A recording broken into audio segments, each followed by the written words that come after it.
Olá, olha eu de volta. Vou falar um pouco mais baixo hoje em relação aos meus outros vídeos, porque agora são mais ou menos 2h30 da madrugada.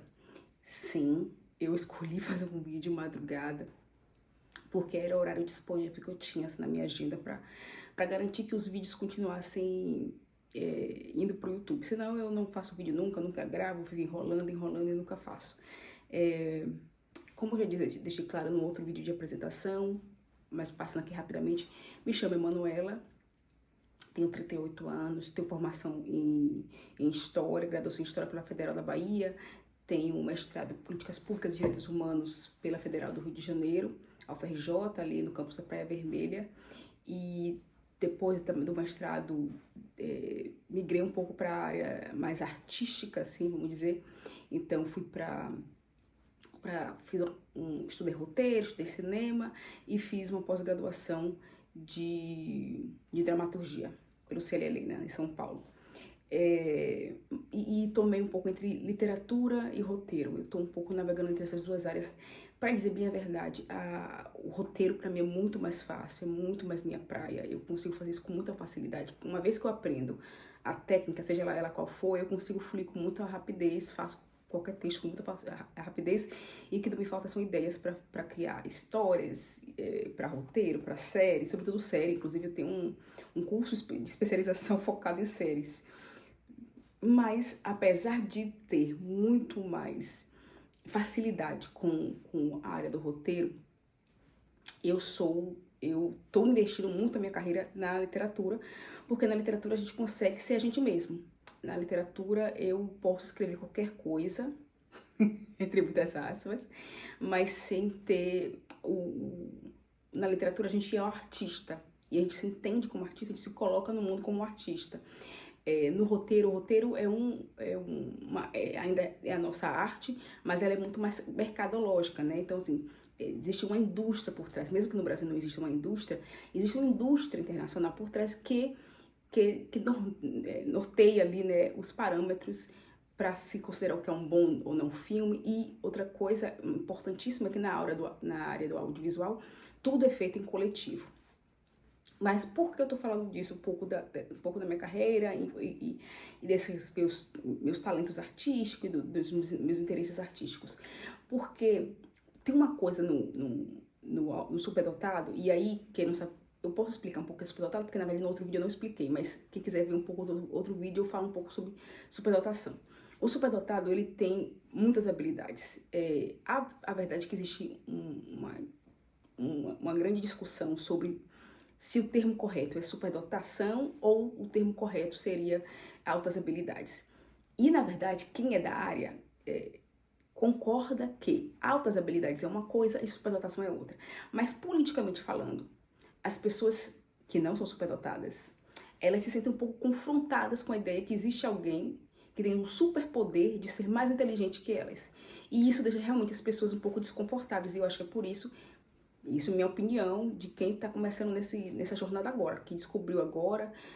O meu diagnóstico foi muito recente, mas eu sempre soube que eu era superdotada, de uma certa forma, porque a gente se percebe em relação às outras pessoas. Mas a superdotação é isso, é uma pessoa que tem habilidades, um super dote, uma forma de pensar muito acelerada, e que tem habilidades muito boas e muito elevadas em relação às outras pessoas. A sensação que eu tenho, e isso é uma metáfora que eu tô deixando aqui, como já disse, já dei minha carteirada de artista, então eu posso dizer essa metáfora. A sensação que eu sempre tive na minha vida era que eu vim do futuro. Porque tinham coisas que pra mim eram muito óbvias desde criança. E eu percebi, eu sempre demorei pra entender, até hoje tem um pouco isso, assim. As pessoas não sabem, ou elas fingem que não sabem a mesma coisa que eu sei. Eu sempre tive a sensação que as pessoas estavam mentindo pra mim, fingindo que não saber coisas óbvias. Por exemplo, na minha infância, um dos primeiros temas que pra mim foram muito marcantes foi o tema do racismo, porque ninguém nunca me explicou o que era racismo. Pra mim era muito óbvio que era racismo, eu sofri logo, enfim, né? Pessoas negras dentro do contexto de periferias e favelas, sente isso com muita força desde muito pequeno, não que crianças negras em classe média não sofram, né? Pelo contrário, até sofrem mesmo quando são confrontadas ali com ambientes muito hegemonicamente brancos.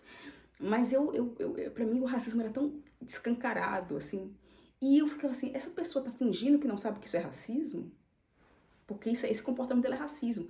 E essa outra pessoa negra tá fingindo que não percebeu que sofreu racismo? Então eu tinha essas confusões assim, e até hoje eu tenho essa sensação um pouco. Mas uma coisa que eu posso dizer é que, metaforicamente, eu sempre me vi como uma pessoa que veio do futuro. Tanto que, do ponto de vista de histórias que eu gosto de criar, eu gosto de criar histórias futuristas. Eu amo os ambientes futuristas. Mas para mim não é só o lugar que eu gosto de criar e pensar, é o lugar que para mim eu vim de fato, assim. Tem muitos fatores para pessoas superdotadas, e tem muitos tipos de superdotados. Por exemplo, a nossa educação e a nossa forma de pensar a educação, ela é muito voltada para a forma matemático, né, racional matemática, lógico matemática, o termo correto é esse, lógico matemática. E eu sofri a minha vida escolar inteira com isso, porque a minha forma de pensar não é lógico matemática, mesmo que tenha muita lógica no que eu penso, mas eu não penso da forma matemática que todo mundo pensa. E é engraçado, eu encontrei outra amiga superdotada recentemente, e agora que eu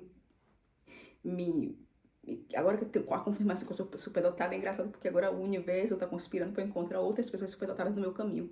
E isso tá sendo incrível. E aí ela foi me falando, assim, a gente foi conversando, trocando figurinhas, e ela falando do quanto os superdotados, assim, a gente não pensa pela lógica da teoria. Isso é uma coisa que me incomoda muito em qualquer área que eu vá.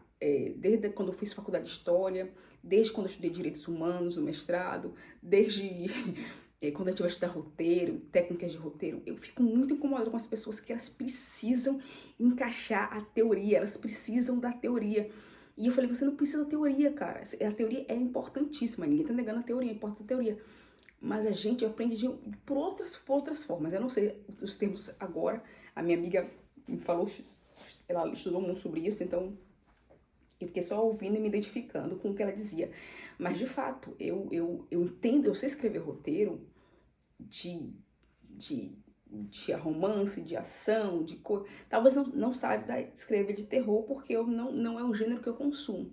Mas todos os outros gêneros eu provavelmente saberia escrever um pouquinho. Mentira, também fantasia, eu me vejo péssima. Eu tenho ótimas ideias de fantasia, mas eu não saberia executar elas. Eu precisaria de realmente uma equipe para me ajudar a montar a estrutura de uma história de fantasia.